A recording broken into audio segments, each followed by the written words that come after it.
Bible గ్రంథంలో. కనుక పరమగీతములు 6వ అధ్యాయము 4వ వచనము చదువుకుందాం. అక్కడక్కడ కొన్ని అవసరాన్ని బట్టి చదువుకుందాం. పరమగీతములు సొలొమోను రచించిన పరమగీతము 4వ వచనం. నా సఖి, నీవు తిర్సా పట్టణము వలె సుందరమైన దాను, యెరూషలేమంత సౌందర్యవంతురాలవు, టెక్కములు నెత్తిన సైన్యము వలె భయం పుట్టించుదానవు. ప్రభు తన మాటలు మన కొరకు దీవించును కాదు. ఇలా ఎల్లప్పుడూ మనము ప్రభునందు ఆనందిస్తూ ఆ ప్రభుని గురించి సంకీర్తన చేస్తూ ఆ ప్రభుని గురించే ఎక్కువ మనం వింటూ ఉంటాం. అయితే ప్రభు కూడా తన పిల్లల గురించి, తన సంఘాల గురించి ఆయన కొన్ని గొప్ప మాటలు పలుకుతున్నాడు. అదే ఈ యొక్క ధ్యానం. ఇక్కడ పిల్లల పరమగీతంలో సొలొమోను రాజు ఉన్నారు, తర్వాత షోలమతి ఉన్నారు. వారిరువురు ప్రేమతో వివాహం చేసుకుంటారు. తర్వాత యెరూషలేము కుమార్తెలు ఉన్నారు. ఇది వారి సంభాషణ. వారు ఒకరినొకరి గురించి చెప్పుకునే ఒక సంభాషణ. ఈ దేవుని వాక్యంలో ఇక్కడ ఒక దేవుడి స్థానాన్ని ఇచ్చాడు. కనుక పిల్లల మనం చదువుకుందాం. చూడండి, లోకాసు వార్త 24:27లో ఒక మాట ఉన్నది. లోకాసు వార్త 24వ అధ్యాయము 27వ వచనం. లోకాసు వార్త 24వ అధ్యాయము 27వ వచనంలో ఈ మాట ఉన్నది. తీసుకుంటే చదవండి, లేకపోతే నేను చదువుతాను.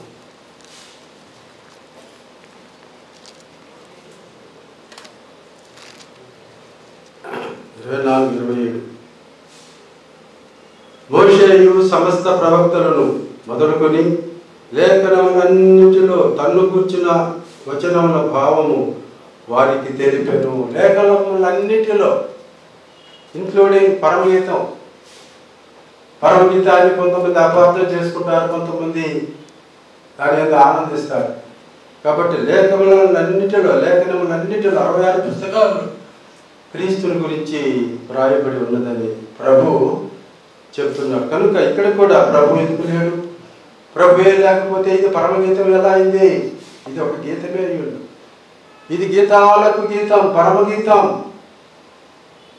కనుక ఈ గీతంలో ప్రభు అయిన క్రీస్తుని బహుగా వర్ణించారు. వేరు ప్రియుల కన్నా నీ ప్రియుని విశేషమేమి అని యెరూషలేము కుమార్తెలు అడిగితే, నా ప్రియుడు ధవళవరుణుడు అంటారు ఆ షోలమతి. ఆ ప్రియుడు 10,000 మందిలో గుర్తింపు తగినవాడు. కాబట్టి ఆరాధనలో కానీ అన్ని స్థలాలలో మనము దేవుని కీర్తిస్తూ ఉంటాము. అన్ని విధాలుగా ఆయన అప్రిషియేట్ చేస్తాం. కనుక అయితే ప్రభు తన సంఘాన్ని గురించి, తన బిడ్డలను గురించి కొన్ని మంచి మాటలు ఇక్కడ చెప్తున్నాడు. ఆ మాటలే ఇప్పుడు మనం చదువుకున్నాం. ఇక్కడ చూడండి, నా సఖి, నీవు తిర్సా పట్టణము వలె సుందరమైన దానవు. దేవుని ప్రజలు దేవుని దృష్టిలో ఎలా ఉన్నారంటే వారు చాలా అందంగా ఉన్నారని. ఆయన ప్రేమ ఎంత గొప్పది, ఆయన చూపు ఎంత గొప్పది, ఆయన మాటలు ఎంత దయగలిగినవి. నిన్ను నన్ను ఈ లోకంలో కొందరు ప్రేమించలేరు. అయితే ప్రభువైన క్రీస్తు తనను నమ్మునకు ఆయన చెప్తున్నాడు, మీరు అందమైన వారు అంటున్నాడు. మనలో ఉన్న ఆత్మీయ సౌందర్యాన్ని చూస్తున్నాడు మన ప్రభు. మనం చేసే భక్తిలో ఉన్నటువంటి ఆ సౌందర్యాన్ని ఆయన చూస్తున్నాడు. అందుకనికే నీవు నా సఖి, నీవు తిర్సా పట్టణము వలె సుందరమైన దాను. తిర్సా అంటే పిల్లరా సంతోషం అని అర్థం. తిర్సా అంటే సంతోషం. చూడండి, 14వ యోహాను సువార్త 14:27లో కూడా ఈ మాటలు ఉన్నాయి. తిర్సా అంటే సంతోషం అన్నమాట. ప్రభు చెప్తున్నాడు 14:27లో, శాంతి మీకు అనుగ్రహించి వెళుచున్నాను, నా శాంతినే మీకు అనుగ్రహించుచున్నాను. లోకమిచ్చినట్లుగా నేను మీకు అనుగ్రహించటం లేదు. మీ హృదయమును కలవరపడనీకుడి, విరవనీకుడి. ఆయన మనకు శాంతిని, సమాధానాన్ని, సంతోషాన్ని ఇవ్వడానికి ఆయన వచ్చినట్టుగా మనం చూస్తున్నాం. కనుక తిర్సా అంటే సంతోషం అన్నమాట, ఆనందం అన్నమాట. అందుకొరకే ప్రభువైన క్రీస్తు ఆయన చెప్పనసక్యమును మహిమాయుక్తమైన ఆనందాన్ని మనకిచ్చాడు. పేతురు రాసిన మొదటి పత్రిక, పేతురు అపోస్తుడైన పేతురు భక్త కోటికి రాసిన మొదటి పత్రిక 1వ అధ్యాయం 9వ వచనములో, మీరు మిక్కిలి మీరు ఇందుకొరకు కొంత శ్రమ పడుతున్నారు, కానీ అయితే చెప్పసక్యమును మహిమాయుక్తమైన ఆనందము అంటున్నాడు. మన ఆనందం ఏంటి? అది అలవకానిదన్నమాట. ప్రభువుని మనం చూడలేదు, పరలోకమును చూడలేదు, అయినా ఆనందిస్తున్నాము. అయినా ఎంతో ఆసక్తి మనకు దేవుని సన్నిధికి రావాలన్నా, దేవుని పాటలు పాడాలన్నా, దేవుని మాటలు వినాలన్నా ఎక్కడే ఆనందం మనం. కనుకనే ప్రియులారా చూడండి, ఆయన చెప్తున్నాడు ఇక్కడ, మీరు ఆయనను చూడకపోయినను ఆయనను ప్రేమించుచున్నారు. ఇప్పుడు ఆయనను కన్నులారా చూడకే విశ్వసించుచు మీ విశ్వాసమునకు ఫలమును అనగా ఆత్మరక్షణను పొందుచు చెప్ప అసఖ్యమును మహిమాయుక్తమునైన సంతోషము గలవారై ఆనందించుచున్నారు. కాబట్టి మన ఆనందము మహిమాయుక్తమైనది, చెప్ప అసఖ్యమైనది, అలవే కానిదన్నమాట. అది వర్ణించలేనిది. మన ఆనందం ఎటువంటిది? మనము పరలోకాన్ని చూడలేదు, ప్రభువుని కన్నులారా ఇంకా చూడలేదు, అయినా ఆనందిస్తున్నాం. అందుకొరకే మీరు ఎల్లప్పుడూ ప్రభునందు ఆనందించండి, పరలోక చెప్పుదురు అయితే అంటూ అగాయన్ మనం ప్రభువులో ఆనందిస్తున్నాం. కాబట్టి తిర్సా అంటే సంతోషం అన్నమాట. మనము దైవ సంబంధంగా ఆ దేవుని రాజ్యాన్ని గురించిన మాటలు విన్నప్పుడు ఆనందం, ఆ దేవుని గురించి చెప్పినప్పుడు ఆనందం. అందుకొరకే నా సఖి, నీవు తిర్సా పట్టణం వలె సుందరమైనదాను, నీ సంతోషము చాలా గొప్పదని ఆ షోడమితుని గురించి ఆ వరుడైనటువంటి సొలొమోను మహారాజు చెప్తా ఉన్నాడు. సంఘాన్ని గురించి దేవుడే ప్రభువైన క్రీస్తు, ఓ సంఘమా నీ సంతోషము గొప్పది, నీ ఆనందము అలవి కానిది, నీవు చేసే క్రియలు మెచ్చుకోదగినవి అన్నట్టుగా దేవుడు ఇక్కడ వర్ణిస్తున్నాడు. ఎందుకంటే సామెతల గ్రంథం 15:13లో సంతోష హృదయము ముఖమునకు తేటనిచ్చును. సంతోష హృదయం సంతోషంగా ఉంటే కొంచెం ఎట్లా ఉంటుంది? షైనింగ్ ఉంటుంది అన్నమాట. అదే ముఖం మార్చుకోకుంటే, రాజకుమారుడమైన నీ ముఖము విచారముగా ఉన్నదేమి అంటాడు ఒక ఆయన. దావీదు కొడుకే వాడిలో మంచితనం లేదు, వాడి ఆలోచన మంచి లేదు. అందువరకే రాజకుమారుడికి ముఖం విచారంగా ఉన్నది అంటే వాడు చెడ్డ తలంపులతో ఉన్నాడు అన్నమాట. ఒక వ్యక్తి విచారంగానైనా ఉండవచ్చు, రాజు కొడుకైనా లేదా సామాన్యుడైనా సంతోషముగా ఉండవచ్చు. కనుక సంతోష హృదయము ముఖమునకు తేటనించును. కాబట్టి పిల్లరా, పౌలు శీలలు సువార్త చెప్తా ఉంటే అపోస్తలుల కార్యం 16:25లో వారిని ఆ దేవుని గురించి చెప్తున్నందుకు వారిని తీసుకుపోయి జైల్లో వేశాడు. అయినా వారి ఆనందము అంతెంత కాదన్నమాట. వారికి బొండలు వేశారంటే సంఖ్యలు వేశారు, వారికి చాలా దెబ్బలు కొట్టారు, అయినా కూడా పాటలు పాడుతున్నారు. ఇప్పుడు మనం పాడినట్టుగా ఆయనను వర్ణిస్తూ ఉన్నారు. అది జైల్లో ఉన్న అందరు చూస్తున్నారు.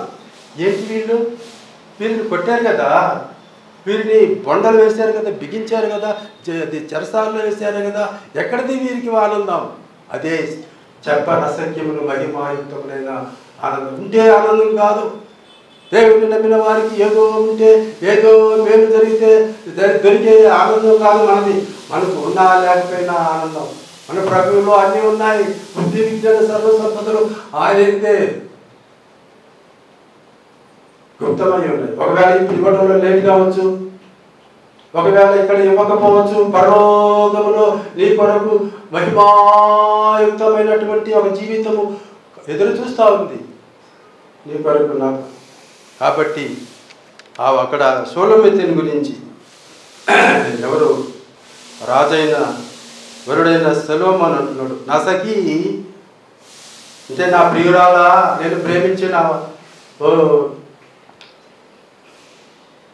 షూలమితి అని అర్థం. నా సఖి నీవు తిర్సా పట్టణము వలె, పట్టణము సౌందర్యంగా ఉంటుంది పిల్లలు,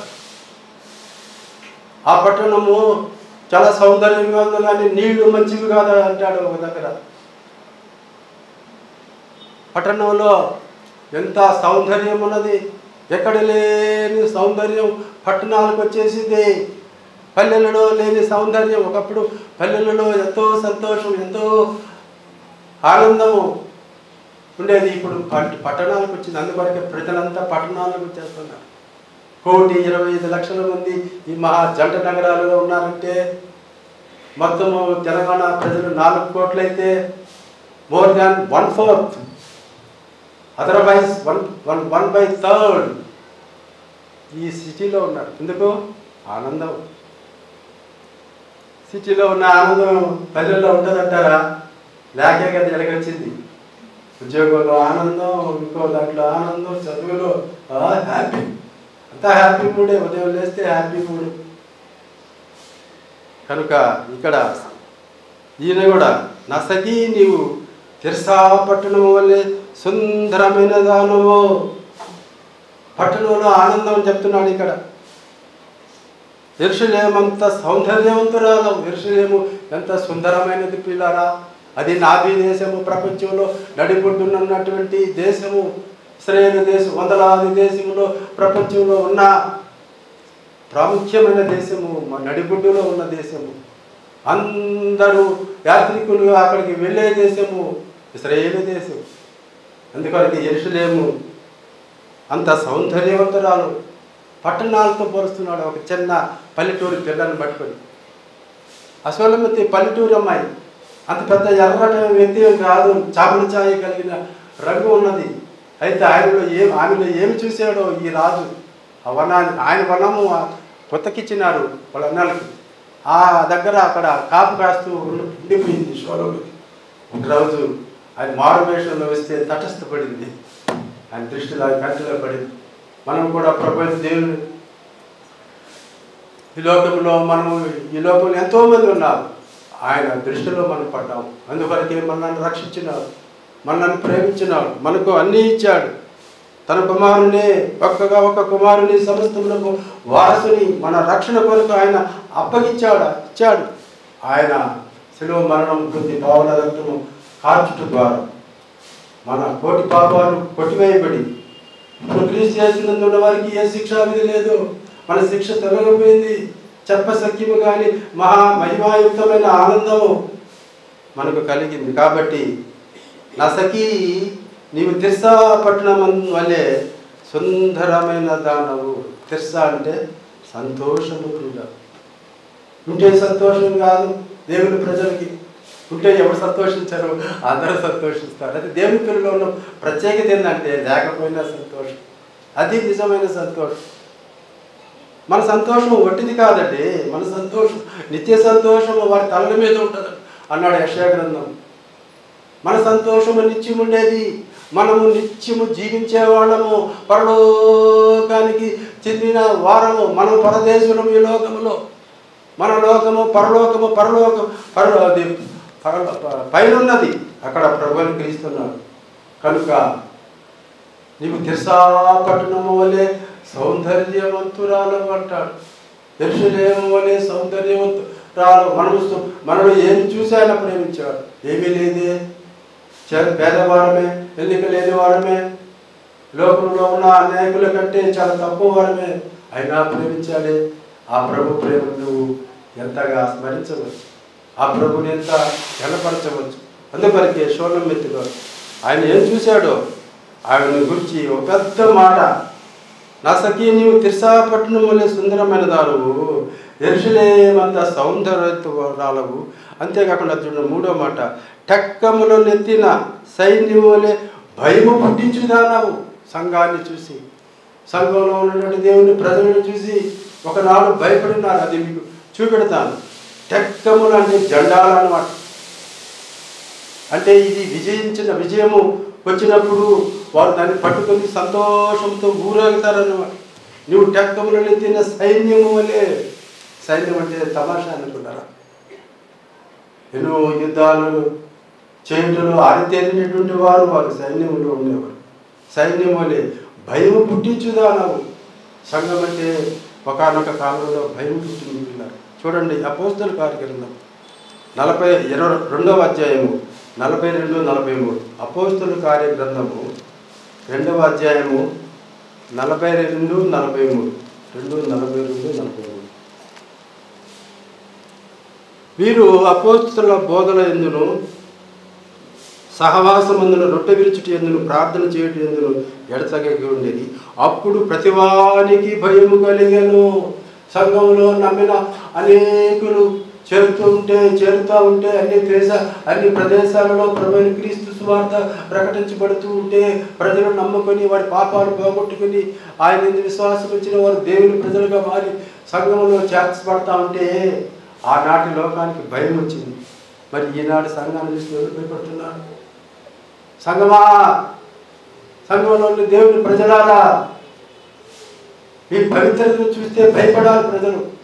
మీ మంచి నడవడికను చూస్తే భయపడాలి ప్రజలు. ఉన్నదా మీ దగ్గర? అందుకొరకే ఇక్కడ వీరు అపోస్తుల బోధ యందు సహవాసమందును రొట్టె విరుచుట యందును ప్రార్థన చేయటం యందును ఎడతెగకుండరి. అప్పుడు ప్రతివానికి భయము కలిగెను.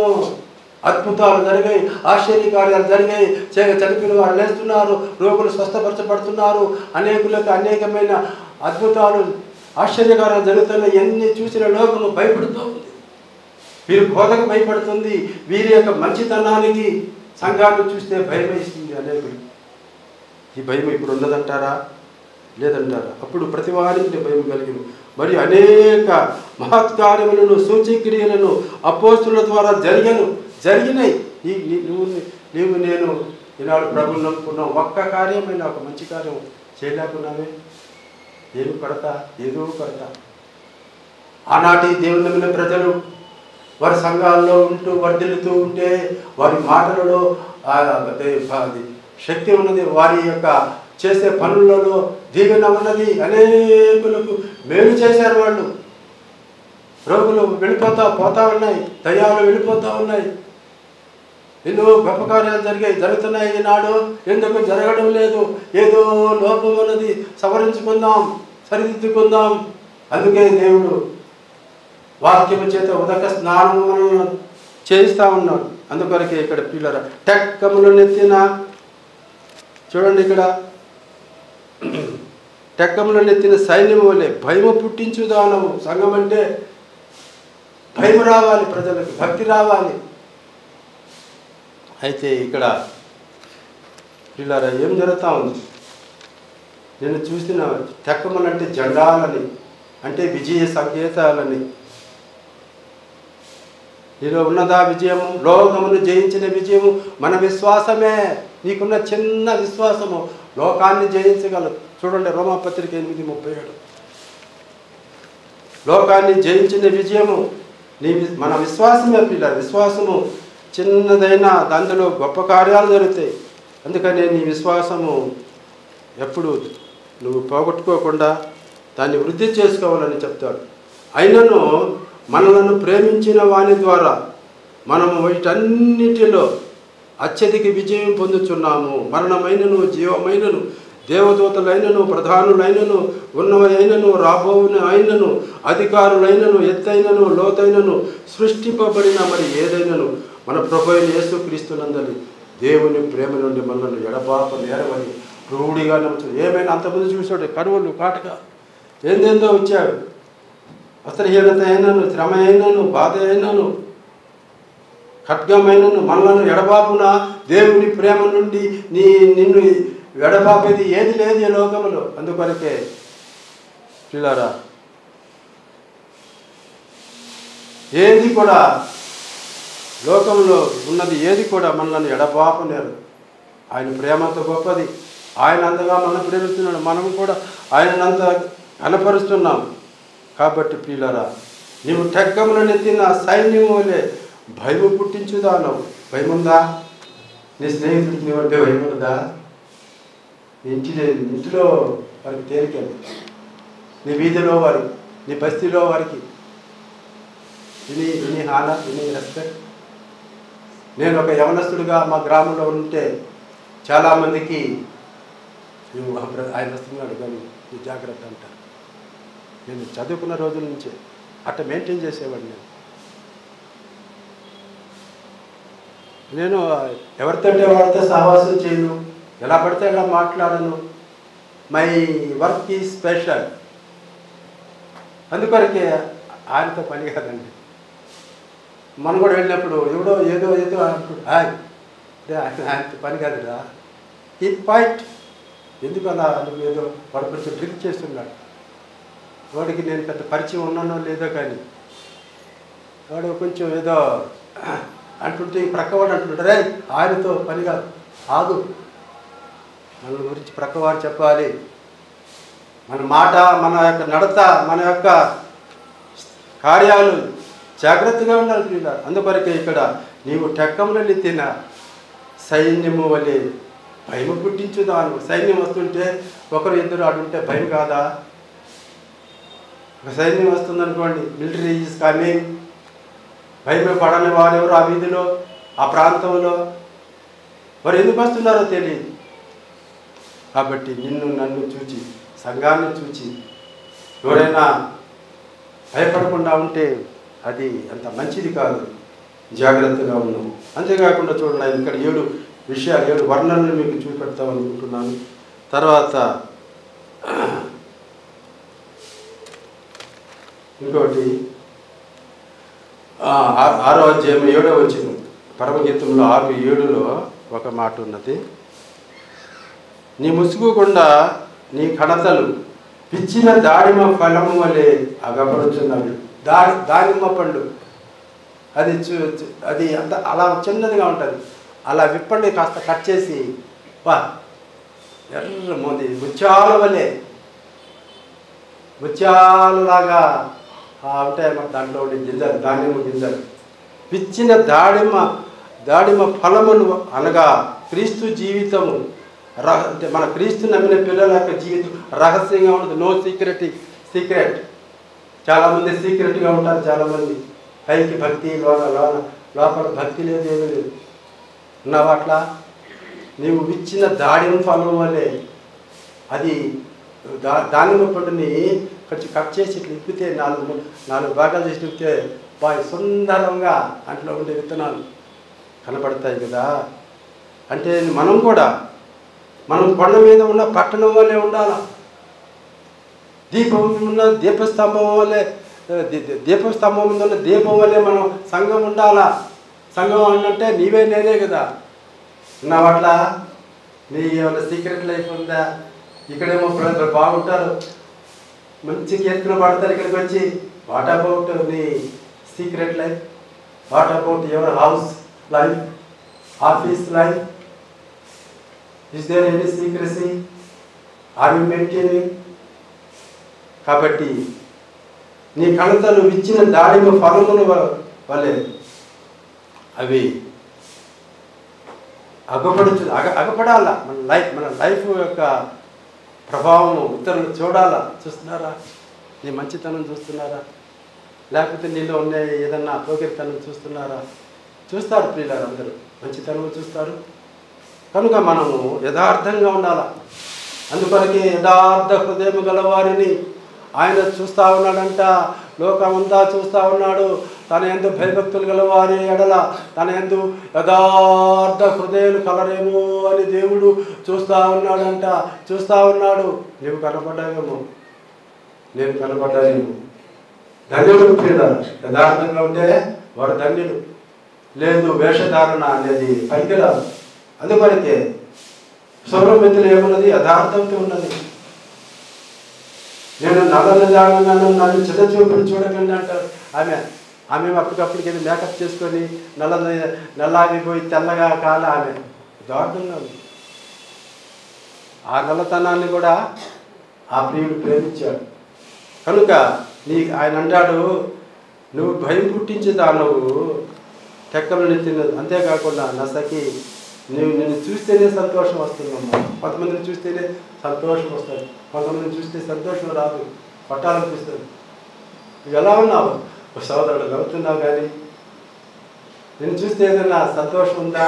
నేను చూస్తే ఏదైనా కోపం వస్తుందా? నీ అపీరెన్స్ బాగుండాలి.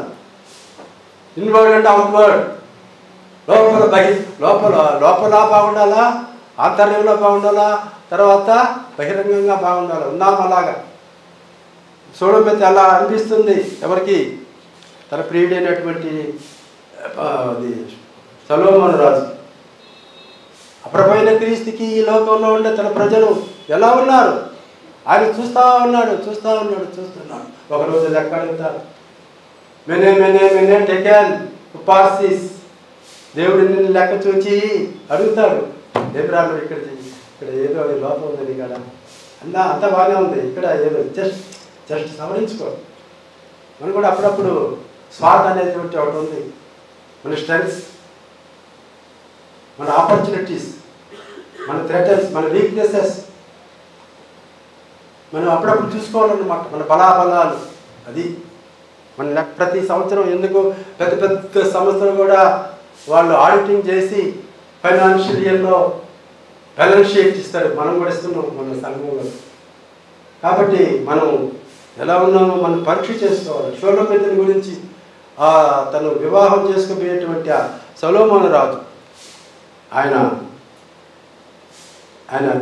వర్ణిస్తున్నాడు. టెక్కమని భయం పుట్టించేదానివి, నేను చూస్తే భయం వేస్తుంది, అంత పవిత్రంగా ఉన్నావు, తర్వాత నేను చూస్తే సంతోషంగా ఉంది, నీలో దాపరకం లేదు, నువ్వు యథార్థంగా ఉన్నావు అని చెప్తున్నాడు. అంతేకాకుండా చూడండి, ఇలా పరమగీతం 6వ అధ్యాయము 10వ వచనంలో ఏ మాటలు ఉన్నాయి?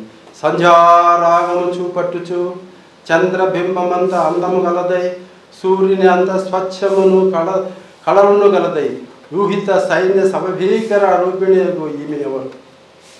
ఎంత వర్ణన! కాబట్టి ఇక్కడ సంధ్యారాగము చూపట్టుచు అంటే పిల్లరా, అక్కడ అమావాస్య రాత్రి గడిచిపోయిన తర్వాత వచ్చే రోజుల్లో పౌర్ణమి నాడు ఆ చంద్రుడు ఒక సూర్యుడిలా కనపడతాడంట. నిండు పౌర్ణమి నాడు మీరు చూడండి, చంద్రుడు ఎట్లా ఉంటాడు? చాలా కాంతివంతంగా ఉంటాడు అన్నమాట. అట్లా ఉన్నామని షోలమెతుని గురించి ఆ వరుడైనటువంటి సొలొమోను రాజు చెప్తున్నాడు. సంధ్యారాగము చూపట్టుచు చంద్రబింబం అంతా అందము గలది. చంద్రుడు అంత అందంగా ఉంటాడు. అందుకొరకే చందమామ రావే, జావిల్లి రావే, ఏదేదో తేవే, అన్నీ తెచ్చి మా వాడికి బుల్లోడికి ఇవే, పాట మాత్రం బ్రహ్మాండంగా పాటు నీవే. ఇలా చంద్రబింబం అంతా అందము గలదై, ఉన్నవాంత అందంగా ఈ లోకానికి అందరూ అంత అందంగా కనబడితే నీ దగ్గరికి అందరు రారా? నువ్వు కనబడకే కదా అందరు నీ దగ్గరికి, నీ మాటలు వినడానికి రారు, నీ సహవాసానికి కూడా. మన అందం నిజంగా మన ఒరిజినల్ అందం, చంద్రబింబం అంత అందం ఉండాలి దేవుని ప్రజలకి, మన సంఘానికి. సంధ్యారాగము చూపట్టుచు సాయంకాలం అవుతా ఉంది, చంద్రుడు పౌర్ణమి నాడు మంచి ఒక సూర్యుడిలా కనబడుతున్నాడు. అంత అందంగా నువ్వు ఉన్నావా? కనబడుతున్నావా నీ ప్రభువుకి? నిన్ను ప్రేమించే నీ ప్రభువుకి నువ్వు ఎలా కనబడుతున్నావు? నీ చూపులు ఎలా ఉన్నాయి? నీ పరిస్థితి ఎలా ఉన్నది? నీ ఆంతర్య సౌందర్యం, బాహ్య సౌందర్యం కాదు. నేను బాహ్యంగా బాగానే ఉన్నాను అనుకుంటున్నాను. ఆంతర్య సౌందర్యం, దేవుడు అంతరంగాన్ని మెచ్చుకునేవాడు. కనుక ప్రియులారా, పౌర్ణమి నాడు చంద్రుడు ఎంత సుందరంగా ఉంటాడో అంత సుందరంగా ఉన్నావమ్మా షోలమతి అని ఆ ప్రియుడైనటువంటి సొలొమోను చెప్తున్నాడు.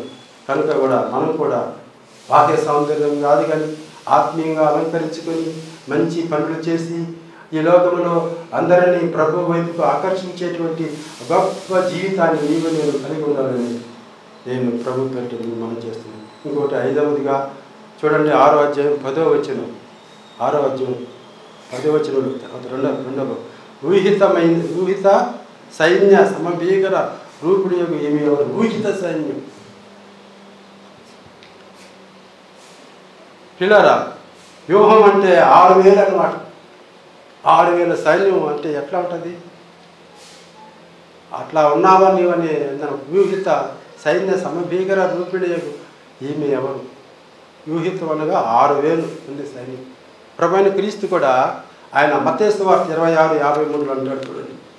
ఆ ప్రభు ఒక ఆడ చెప్తాడు, నేను ఆయన సెలవు గాని మీద ఉన్నాడు, ఆయన అందరూ హేళన చేస్తున్నారు, అందరూ ఇబ్బంది పెడుతున్నారు.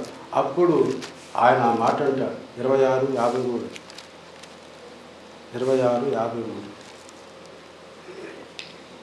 ఈ సమయంలో నేను నా తండ్రిని వేడుకొని ఎడల ఆయన 12 సేనా వ్యూహము కంటే ఎక్కువ మంది దూతలను ఇప్పుడే నాకు పంపడని నీవు అనుకుంటున్నావా అంటున్నాడు. అధికారుల గురించి, అక్కడ ఉన్నటువంటి తను హింసించే వారిని గురించి. వ్యూహం అంటే 6,000 మంది యోధులు, అన్ని వారు సిద్ధంగా ఉన్నారు, యుద్ధానికి సిద్ధంగా ఉన్న యోధులు 6,000 మంది. అటాకి 12 అంటే 72,000 మంది దిగి వచ్చి ఉండేవాళ్ళ దేవదూతలు. యేసు ప్రభు మనల్ని రక్షించడానికి ఇష్టపడకపోతే ఆయన 12,000 అంటే 72,000 మంది దేవదూతలు దిగి వచ్చి, ఒక దేవదూతే ఎంతో నష్టం చేస్తుంది. ఆయన పవర్ చాలా గొప్పది, దేవదూతల పవర్. కాబట్టి మనం ఎలా ఉన్నాం? వ్యూహిత సైన్య సమభీకరణకు ఈమె ఎవరు? ఒక గొప్ప సైన్యాన్ని 6,000 మంది బలాఢ్యులైన సైన్యములు పోలి ఉన్నావా? నీవు బలహీనంగా ఉన్నావా? తోస్తే పడిపోతున్నావా? ఈనాడు ప్రజలు ఎలా ఉన్నారంటే చాలా వీక్గా ఉన్నారు. మరి తింటున్నారా లేదా? మరి తింటే వంట పట్టడం లేదా? ఎక్కడుందో లోపం? మనం బలంగా ఉండాలన్నాం, మనం టీవీగా ఉండాలన్నాం. మన నడత ఎలా ఉండాలా? తోస్తే పడిపోయేటట్టు కాదు. వ్యూహిత సైన్య సమభీకర రూపిణి. ఒక సైన్యం ఎట్లా రూపంతో ఒక 6,000 మంది పురుషులు లేకపోతే స్త్రీలు కూడా సైన్యంలో చేస్తున్నారు. ఇప్పుడు 6,000 మంది నిలబడి వాళ్ళు లెఫ్ట్ రైట్ అంటే ఆ డ్రిల్ వాళ్ళు చేసేది చూస్తుంటే ఎంత భయం వేస్తుంది మనకు, ఎంత ముచ్చటగా ఉంది. అలా ఉండాలా అని అంటాడు అన్నమాట. కనుక మనం కూడా భయపడకూడదు పిల్లలు. హెబ్రీ పత్రిక 12:1-2 ఇంత గొప్ప సాక్షి సమూహము మేఘము వలె మనలను కమ్ముకొని ఉంది. మీరు ఒక్కరే కాదు, నేను ఒంటరిగా అని భయపడవద్దు. మీరు ప్రభువుని వేడుకోండి, ప్రభువు మీకు సహాయం చేస్తాడు. మన చుట్టూ దేవదూతలు ఉంటారు. ఆనాడు ఏలియా చుట్టూ దేవదూతలు, తల్లి ప్రజల చుట్టూ దేవదూతలు ఉంటారు. నువ్వు ఒక్కడైనా నేను భయపడవద్దు. మనం చూస్తేనే ఇతరులు భయపడేంత మంచి జీవితాన్ని మనం జీవించాలి పిల్లలు. కనుక సులోమతి నీవు వ్యూహిత సైన్య సమభీకర రూపిణి. ఆ రూపమే ఒక సైన్యం లాగా, అంటే ఆమె కాపలాగా వస్తుందిగా ఆ వనాన్ని. అందుకొరకే ఆమె స్ట్రక్చర్, ఆమె ఇది, ఆ విధానం డల్గా లేదు, వీక్గా లేదు, చూస్తే పడిపోదు. ఆమె ఎన్ని పరిస్థితులైనా ఆయన ఎదుర్కోగలిగిన శక్తి కలిగిన, ఆ శక్తిని బలాన్ని సంపాదించుకుని ఒక సైన్యంలోని ఒక వ్యక్తిగా ఉన్నావా నీవు? ఈ సంఘం అంతా వివిధ సైన్య సమభీకరణ రూపంలో ఉంటే సార్వత్రిక సంఘం, అందులో నీవు నేను ఒక మంచి బలమైన ఒక సిపాయిలాగా ఉన్నామా లేదా? ఉంటాం. అందుకే ఇవన్నీ ఉండాలని కదా. ఆ తర్వాత టైం అయిపోతుంది కనుక ఇంకా 2 ఉన్నాయి, చకచక త్వరగా చదువుకొని మనం ముగించుకుందాం. పరమగీతంలో 6వ అధ్యాయం 11వ వచనం చూడండి. షోలమెతి యందు మీకు ముచ్చటి పుట్టించున్నదేది? ఆమె మహనీయము నాటకం అంత వింత అయినదా?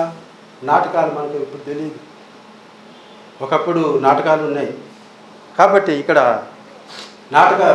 మహనీయము అంటే 2 సేనలు మనము ఇహలోకంలో పరలోకములో ఆయన ప్రజలుగా వర్ధిల్లాలి ప్రియుల. మనము ఈ లోకానికే చెందిన వారం కాదు, పరలోకానికి చెందిన వారం. అక్కడ ప్రభు ఉన్నాడు, ఆయన చూస్తున్నాడు. కనుక మనము మహనీయం నాటకం అంతా వింతగా ఉండాలి. మనం చూచిన వారు ఆశ్చర్యపడాలి. మన ప్రభు ఆశ్చర్యకరుడు, ఆలోచనకర్త, బలవంతుడైన దేవుడు. ఆయన ప్రజల్లో ఒక ఆశ్చర్యం, నేను చూస్తే ఒక ఆశ్చర్యం ఉండాలి, ఒక వింత కనబడాలి.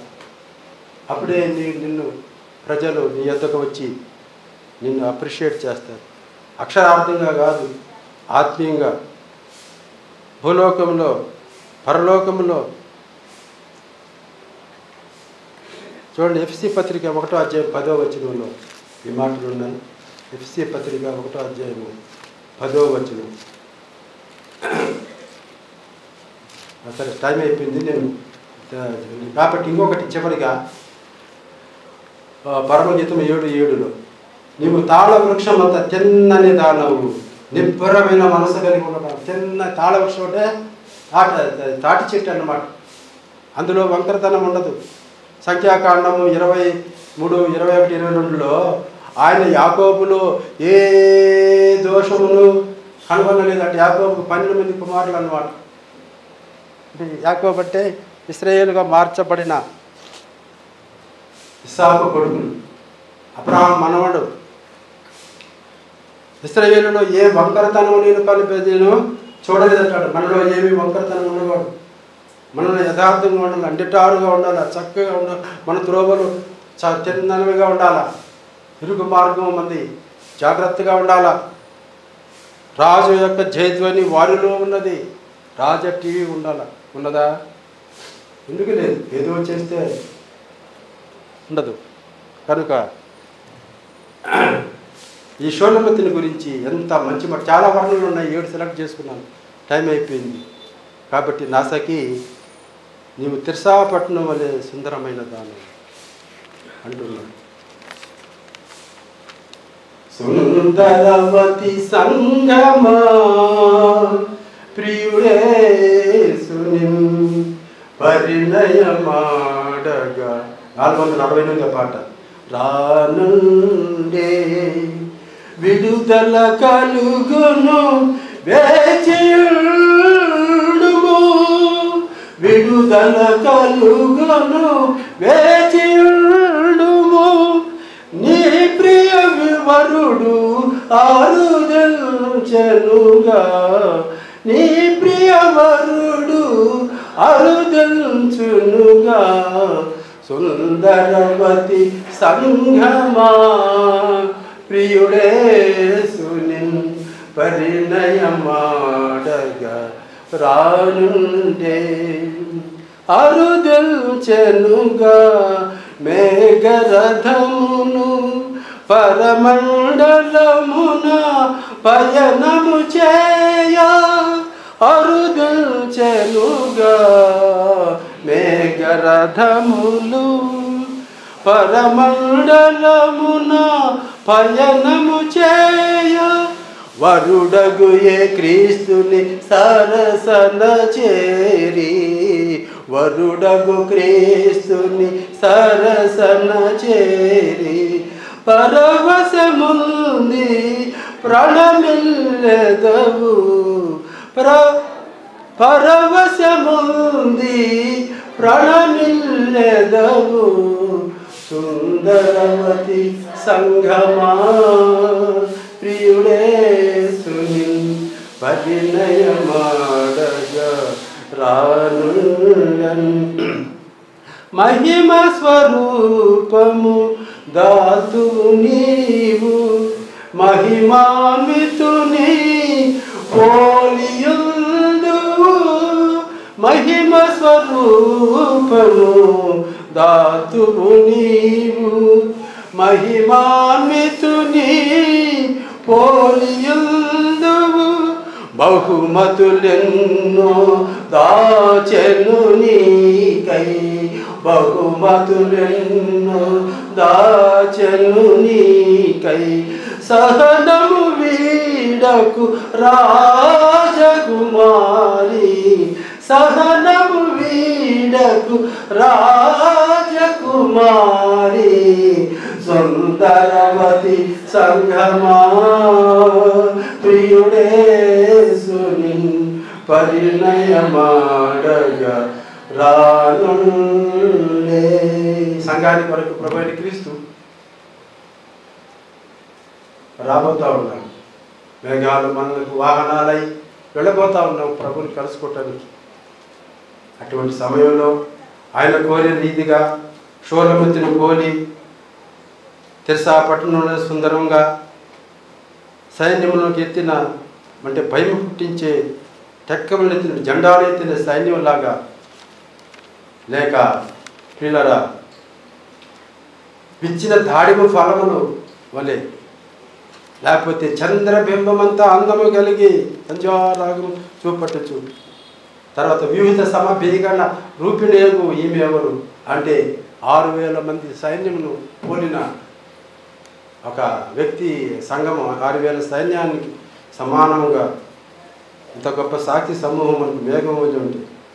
తర్వాత పరలోకంలో భూలోకంలో మంచి పరిస్థితులు కలిగి, ఆ తర్వాత తాళ వృక్షం అంటే ఒక వృక్షము తిన్నగా పొడవుగా ఏ వంకరతనం లేదు, యథార్థంగా పవిత్రంగా నిటారుగా నీవు జీవించి ఆ ప్రభువు మహిమ తెచ్చి ఆ ప్రభువు నిన్ను మెచ్చుకునేటట్టుగా నీకు బహుమానాలు ఇచ్చేటట్టుగా ఓ సంఘమా నీవు నేను సంఘంలో ఉన్న దేవుని ప్రజలారా సిద్ధపడి మనం ఎదురు చూడాలని ప్రేమతో కోరుకుంటూ నేను ముగిస్తున్నాను. ప్రభువైన దేవుడు తన మాటలను వరకు దీవించు.